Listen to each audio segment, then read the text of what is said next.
Edward Grant est arrivé en se sentant mal dans un hôpital privé haut de gamme et n'a pas reçu de soins médicaux car ses vêtements et son apparence simple laissaient penser qu'il n'avait pas d'assurance santé. Mais quand il a finalement réussi à révéler son identité, personne ne pouvait croire à la confusion qui régnait.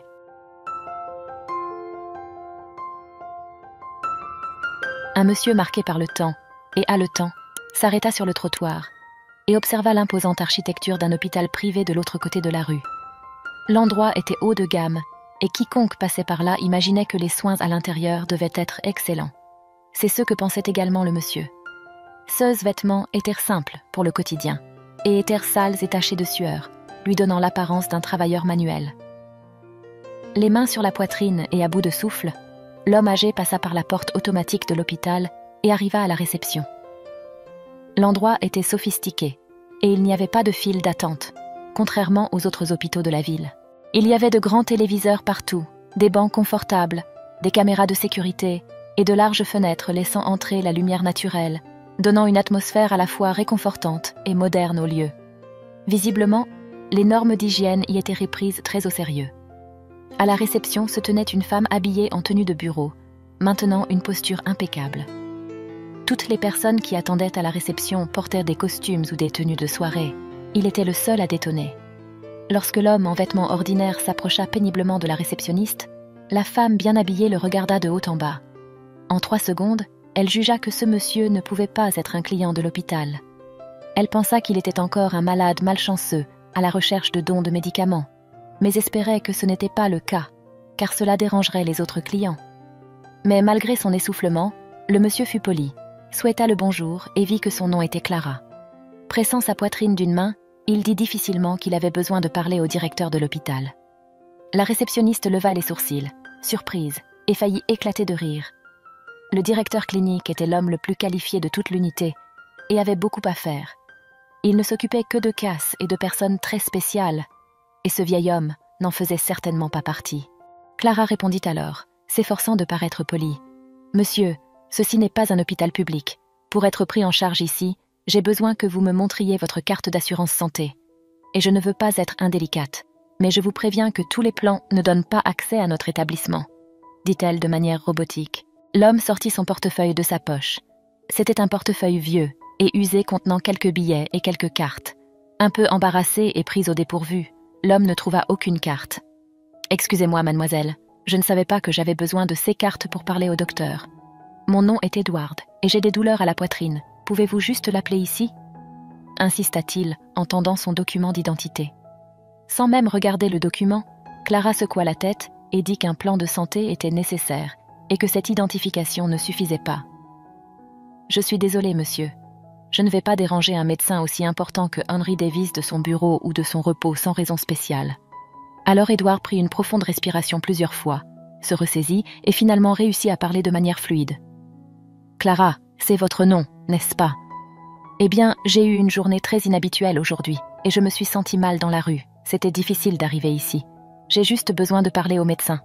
S'il vous plaît, aidez-moi et tout ira bien. » Les patients dans la salle d'attente remarquèrent qu'il y avait un problème et Clara n'appréciait pas cela. De plus, 2 autres dames bien habillées attendèrent derrière Edward.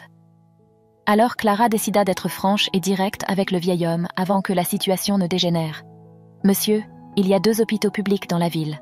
Veuillez vous rendre à l'un d'eux avant de tomber raide ici et de causer une émotion. Ne perdez plus votre temps ni le mien et ne me forcez pas à appeler la sécurité. Suivant, » dit-elle en pointant la dame élégante derrière lui.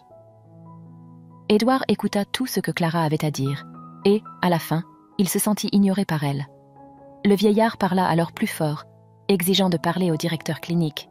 Mais celui qui entendit sa voix et apparut immédiatement fut le gérant du service de jour, un homme très soigné.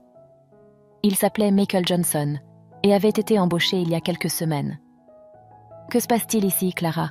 Les patients semblent inquiets, » dit-il. La réceptionniste raconta l'incident et Michael écouta patiemment. Sans même regarder le vieillard, il répondit « Vous êtes payé pour gérer cela seul, d'accord ?» Ensuite, le gérant ordonna qu'une paire d'agents de sécurité soit immédiatement appelée. Le vieil homme aux vêtements sales et froissés et souffrant fut saisi par les bras et commença à être traîné vers la sortie de la réception. « Non, non, non, sortez-le par le service. Les autres clients ne méritent pas de voir cette scène. » ordonna le gérant. Et c'est ainsi qu'Edward fut traîné sur plusieurs mètres jusqu'à l'arrière de l'hôpital. Le vieil homme se débattait, mais il était trop faible pour lutter à ce stade, et disait que tout le monde faisait une grave erreur. Alors qu'il traînait l'homme dans un couloir désert, une infirmière d'un certain âge nommée Margaret croisa leur chemin et fut confuse en voyant cette scène. « Que pensez-vous faire ? Cet homme pourrait être votre père », dit-elle aux agents de sécurité, qui lâchèrent immédiatement l'homme. Ils respectaient l'infirmière, qui était toujours très attentionnée envers tout le monde, bien qu'elle occupât l'un des postes cliniques les plus bas de l'hôpital. Les agents de sécurité dirent alors que le vieillard devait sortir par la porte de service du couloir, et que s'il faisait la moindre bêtise, il ne serait pas aussi gentil. « Monsieur, je suis désolé. Je ne sais pas ce qui s'est passé, mais ceci est un hôpital. Ce n'est pas ainsi que nous traitons les gens ici. Enfin, ce n'est pas ainsi que cela devrait être, n'est-ce pas ?» dit Margaret, se présentant à l'homme. Edward était maintenant dans un état bien pire. Il s'accroupit et mit ses mains sur sa tête, comme si sa pression avait chuté ou s'il était vraiment faible. L'infirmière vérifia immédiatement sa pression et lui donna un verre d'eau. Puis, elle donna un comprimé au vieillard. « Prenez ça, monsieur, ça vous fera du bien », dit-elle. Edward pouvait à peine ouvrir les yeux, mais remercia la femme qu'il n'avait jamais vue auparavant. Margaret dit que son service était terminé et qu'elle attendait juste que son mari vienne la chercher, mais qu'elle resterait en compagnie du vieillard jusqu'à ce qu'il aille mieux. « Vous êtes très gentille, j'ai juste besoin de me reposer un peu », dit-il. Quelques secondes plus tard, 2 autres infirmières entrèrent dans la salle pour chercher du matériel et des médicaments, et virent Margaret assise à côté d'un monsieur étrange et négligé. « Margaret, on sait que ton mari n'est plus ce qu'il était. Mais le remplacer par un patient de l'hôpital, c'est un peu trop, tu ne trouves pas ? Tu es désespérée, ou quoi ?» demanda l'une des infirmières de manière moqueuse, tandis que les 2 sortaient en riant. Edward remarqua que Margaret devenait rouge. « Qu'est-ce que c'est cette histoire que votre mari n'est plus comme avant ?» voulut-il savoir. Margaret prit une grande respiration et la laissa sortir longuement. Puis elle raconta ce qui s'était passé. Le mari de l'infirmière, George, était devenu handicapé après avoir perdu sa jambe dans un accident de travail. L'homme travaillait dans le bâtiment et un jour, une poutre en bois se détacha d'une tour et frappa le corps de George. Lorsqu'il réalisa que la poutre allait tomber là où il se trouvait, il était déjà trop tard. Il essaya de s'échapper, mais le morceau de bois écrasa sa jambe. Heureusement, les secours furent rapides et l'emmenèrent à l'hôpital public au centre-ville, où George fut immédiatement pris en charge. Ils réussirent à arrêter l'hémorragie et à contrôler la douleur, mais le prix à payer fut élevé. Sa jambe dut être amputée. George dut subir de nombreuses séances de physiothérapie et apprendre à vivre avec une jambe en moins. L'homme était très religieux, et cela l'aida à ne pas désespérer et à ne pas succomber à la tristesse. Margaret raconta également que la vie de son mari n'avait jamais été facile. Né dans une famille pauvre et désunie, il commença à travailler avant de terminer ses études, car il avait besoin de se nourrir. Après l'accident, George reçut une indemnisation de la société de construction et il utilisa cet argent pour acheter une voiture adaptée. Ainsi, il pouvait travailler comme chauffeur Uber. C'était un travail assez épuisant pour lui, qui souffrait de douleurs dorsales depuis l'accident, mais c'était une manière digne d'aider aux dépenses du foyer. À ce moment, Margaret interrompit son histoire pour annoncer que son mari était arrivé et l'attendait dehors. Elle et Edward se levèrent et se dirigèrent vers la porte de sortie de service. Avant de partir, Margaret dit qu'elle voulait s'assurer qu'Edward allait bien et l'invita à venir chez elle, où elle pourrait surveiller son état.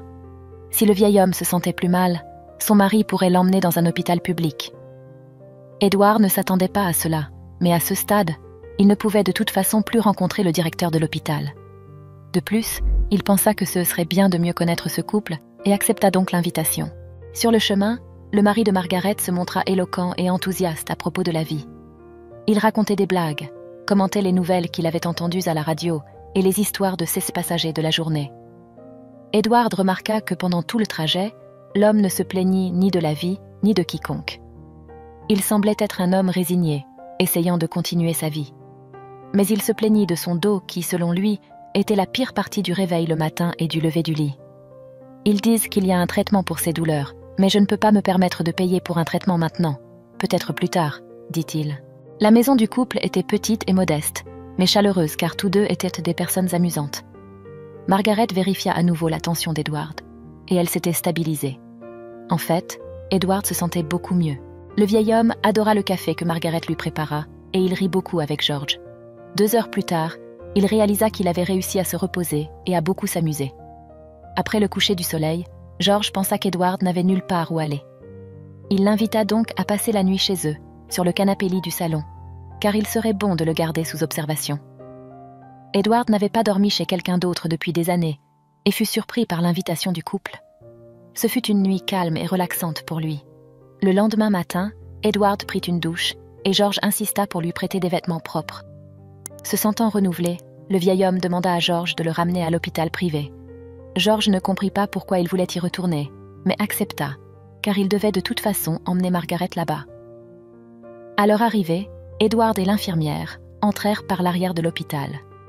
Elle avait demandé ce qu'il prévoyait de faire, mais le vieillard avait simplement répondu que, cette fois, tout serait différent. Ainsi, Edward parcourut ses couloirs jusqu'à revenir à la réception d'où il avait été expulsé moins de 24 heures auparavant. Il aperçut Clara, la réceptionniste, à nouveau très bien habillée. Cette fois-ci, le directeur de l'hôpital, Henry Davis, parlait avec elle. C'est à ce moment qu'Edward s'approcha des deux. En voyant le vieil homme s'approcher, Clara sentit les poils de son bras se hérisser. Pour montrer son autorité, la réceptionniste cessa de parler au médecin et s'adressa fermement à Edward avant qu'il ne puisse dire quoi que ce soit. « Comment osez-vous entrer ici à nouveau ? Je ne vais pas perdre mon temps avec vous une fois de plus, comprenez-vous ? Je vais appeler la sécurité, dit Clara. Lorsque le docteur Henry réalisa avec qui Clara parlait, il devint pâle et bégaya, complètement sans réaction. Mais à la surprise de Clara, Edward l'ignora complètement et s'adressa directement au médecin. « Docteur Henry, comment allez-vous ? Est-ce facile de gérer les choses ici ?» Avant que le directeur puisse répondre, Edward poursuivit.